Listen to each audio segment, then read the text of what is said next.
Hi everyone, today I'm going to show you a gluten-free masterclass for puff pastry.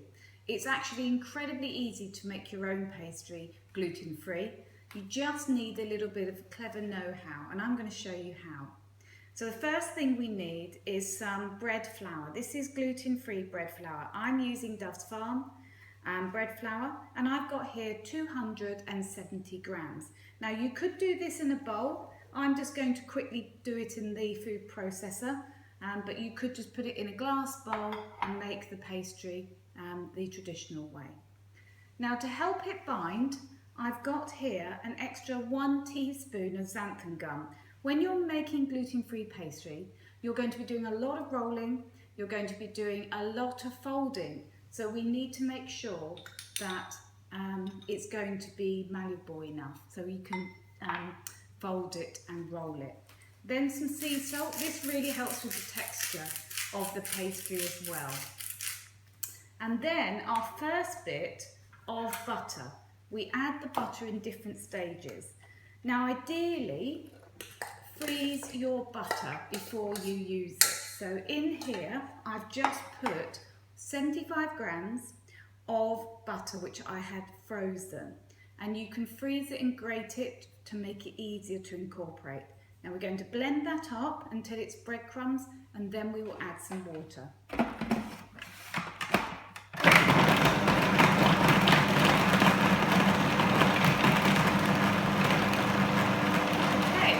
so once that has now formed some breadcrumbs, we're going to add in around about 150 grams of cold water. When you're making gluten-free pastry, it needs to be on the wet side. So most pastry would be slightly drier than this. This one needs to be quite wet. And it's going to come together in the food processor.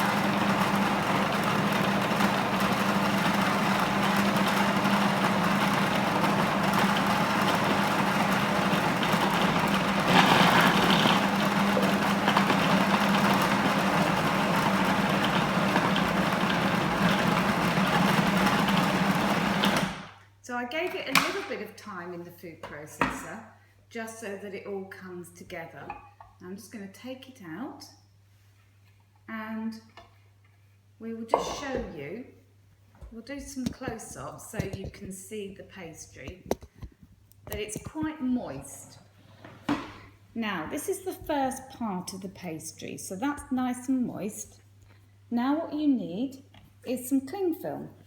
The best way really of rolling out any type of gluten-free pastry is using cling. And the reason is because it is so delicate, much more delicate because it obviously doesn't have the gluten in there, this helps you move it around and fold it. So I've put some on the bottom and then some over the top. And then with your rolling pin, just press it down. What we're going to do is create quite a long rectangle, ideally about sort of 20 to 30 centimetres long and about 20 centimetres wide.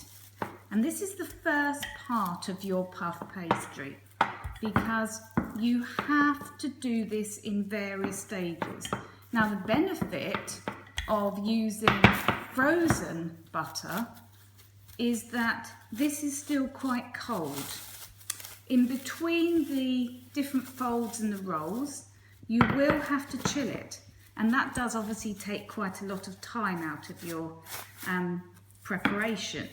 So the more you can save time by doing a few of the turns without having to chill it, because you've used frozen butter, it's just a quick way really of saving you time and effort.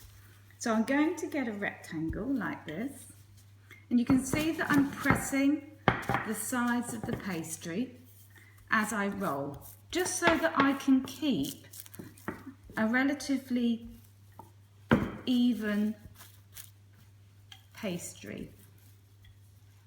You want to have it reasonably thin, because the next stage is that we're going to be putting on more butter and then folding. Now there are two really types of puff pastry, and I think both work really well, but the easier one is what we call a sort of rough puff, and that just saves you, I think, a bit of time, and that's the one I'm going to show you today. And it's a sort of quick cheats way of doing a rough puff pastry. So again, remember that gluten-free is more delicate than ordinary pastry. So you will have to take your time. Don't worry about that, but just try and work as quickly as you can and keep it as level as you can as well as you roll, so that you've got a relatively even thickness and shape as well. It doesn't really matter at this stage if it's not a complete rectangle, because we're going to be folding it and rolling it several times actually before it's used, so don't worry about that. So I'm just going to even out those tips like that. Okay, so that's quite a nice size and shape for this amount of flour. Okay, so the next stage is again frozen butter.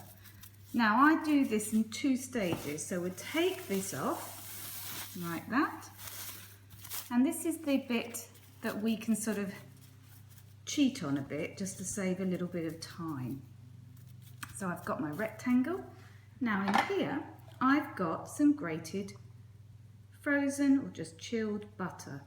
Needs to be cold, and you're going to put this butter, this is about 50 grams, and again I use unsalted because I've already put salt in the actual pastry, on the first 2/3 of your pastry, so you can see that this bit is clear, and you're just going to spread it out. And again, the benefit of using frozen butter is I can quickly now roll this and fold it without it getting too soggy or soft, and really just to avoid the need to chill all the time. So you're going to take the first part, use your cling film to help, and in fact what I will do is I'll just move that there so you can see this. So I'm going to take the first part of the top, the blank part, and you're going to place it over 1/3 of your pastry. You'll then take the bottom bit, again use your cling film, and we're going to flip that over the top. Press it down slightly, and that's our first folding. Just to stop it from squidging out a bit, just press the ends down. It doesn't actually matter if you do get some butter oozing out. Now normally you would chill this. To save time, because that was frozen, I'm going to do the next roll now. So put it seam, so that was the seam, put that seam side down. And you can see that I've turned it around, so that's my first turn. I'm actually going to now put some more pastry, more butter into this as well. So I'm doing it in two stages. This is more like a rough puff. The traditional way of doing puff pastry is that you actually make a sort of cross shape and you put the butter in a big block in one go, and then you have to chill it. This just saves me a bit of time. And again, you can see that as I roll, I'm just keeping it to a nice shape. So always just keep bashing it on the one side if you find that it's starting to get out of shape, or use your hands and just keep rolling it. Again, we're looking for that long rectangle. If you find that there's a little bit of butter oozing through, don't worry, because after this stage we will actually chill it. And you will need to, because it will get slightly warm, you will need to allow yourself 15 minutes or so in between a few of the rolling times. So one more. Try and get it so that it's reasonably thin. And that way, what we're looking to try and do, obviously, is get as much folds in so that when we then cook it, you're getting a lovely rise. So that's ready now for the next stage of the butter. So the final lot of butter is now going in, and we do exactly the same. And this makes it obviously a very rich pastry. So again, the same thing. The butter, scatter it over, and you don't have to freeze it, but it just will keep the pastry cool as you do the folding. And then after this stage, what we're going to do is we will have to then chill it a little bit further. And the whole point of doing puff pastry is to have as many rolls and folds so we get a lovely layered pastry. So again, we're going to use the cling, and we're going to push that over the top third, and then use the bottom third, again using your cling, and we're going to place that over the top again. Use your cling, place it over and press the sides, and that is now ready for about 15 minutes of chilling. Now, if you want to keep an eye on how many rolls and folds you've done, the traditional way is just to use your finger and press. We normally press on the very bottom side. Just press a 1, and that will mean that you have done it once or twice, and then you just keep making little indents so that you know how many times you have rolled and folded it. So I'm going to cover that, and I'm going to chill that for 15 minutes. And I'm going to get one out that I've already done so that you can see what it looks like.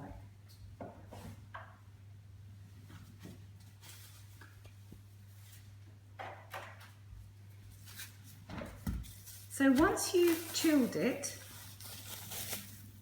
you're then ready to do what we call the folding and turning. So there's no more butter involved in this anymore. The butter's already been added, but what we need to do now is create some more turns and folds. So again, sometimes you might find that you need clean cling film if it gets too moist. You're going to do exactly the same thing.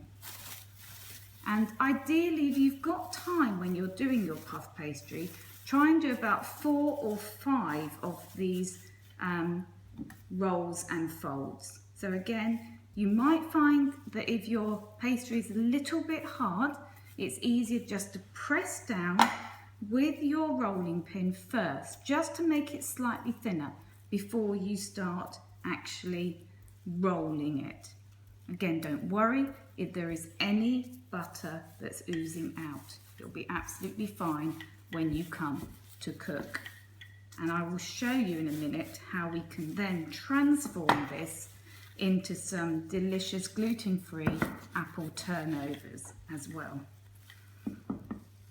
So you will need to allow time now for chilling in between the folds, and you will need to give the pastry at least 4 to 5 turns. And I'll show you what we now do. It's exactly the same as before, but it's without any more butter being added. So I'm just going to even up the edges like that. Always use the cling. It's a really good way of helping. You shouldn't need to add any flour or sprinkle any flour because you need it fairly moist as you go. When you start using it in your recipes, that's when you might need to roll it out with a bit of extra flour, depending on the recipe that you're using. Okay, so you've got a nice long rectangle again, about 30 centimetres, nice and narrow.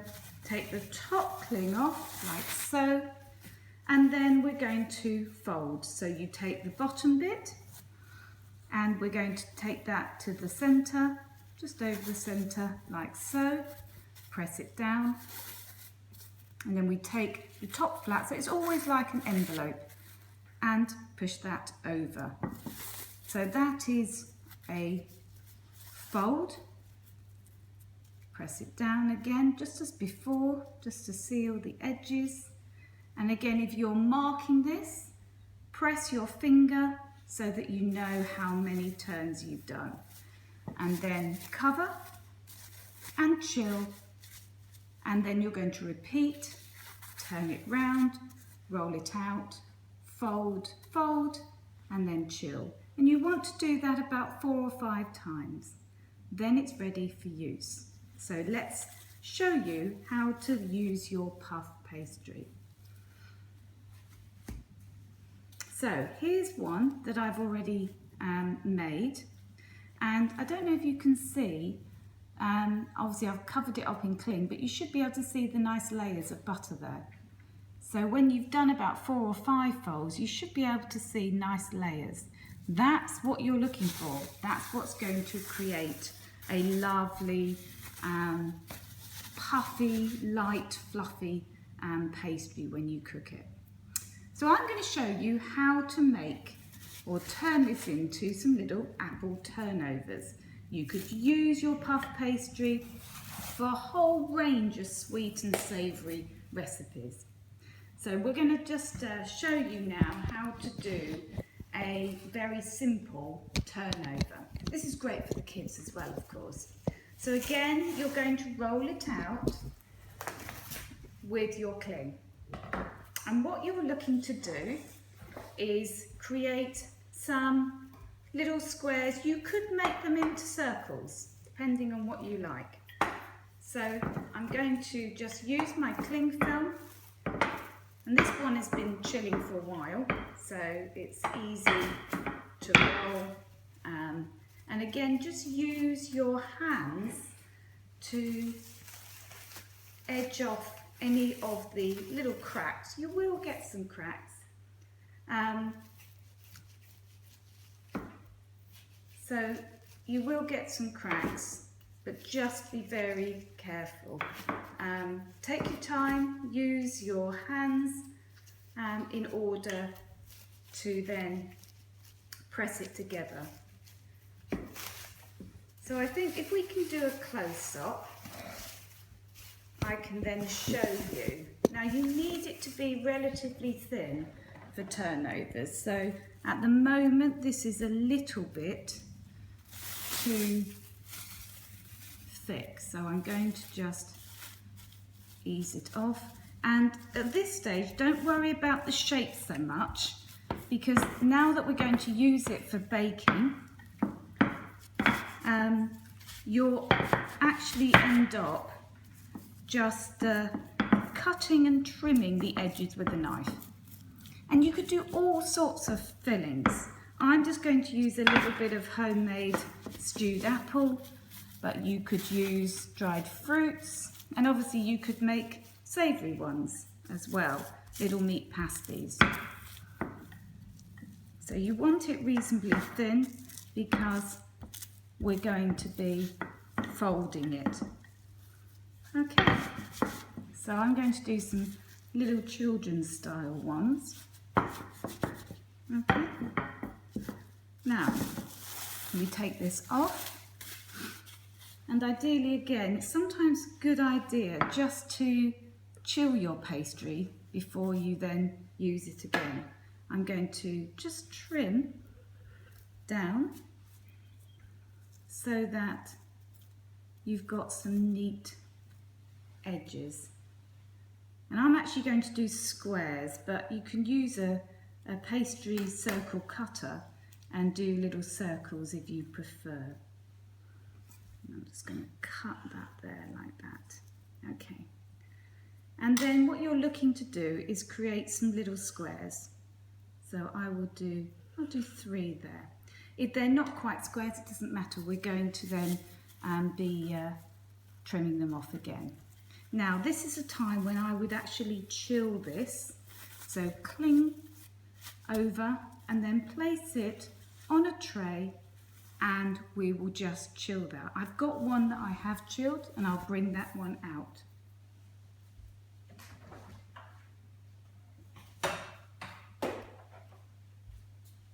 And the chilling just helps, only for about 5 or 10 minutes, it doesn't have to be too long. The chilling will just help the next stage. Now this one I haven't yet trimmed, so I'm going to just trim that now, like so. And this one is slightly more oblong shape. Okay, now the filling. Now we're going to actually use this to make a triangle, so you will find that you might take off some of this because it won't be quite a square, but we will sort that out afterwards. So take your filling and just place it towards one of the corners like that and just push it down like that. You could use nut butter if you wanted, you could use chocolate spread, anything like that would be great. And then with some beaten egg, you're going to brush all the way around. This will help it to stick together, like so. Take your other corner and you're going to press it over your puff pastry, like so. And then trim that off. You can reuse that if you want. And then with a fork, just press down so that you are sealing, probably a little bit too much filling in that one, the edge. Let's repeat that just so that you can see that with the second piece. So again, I'm just going to trim off those edges.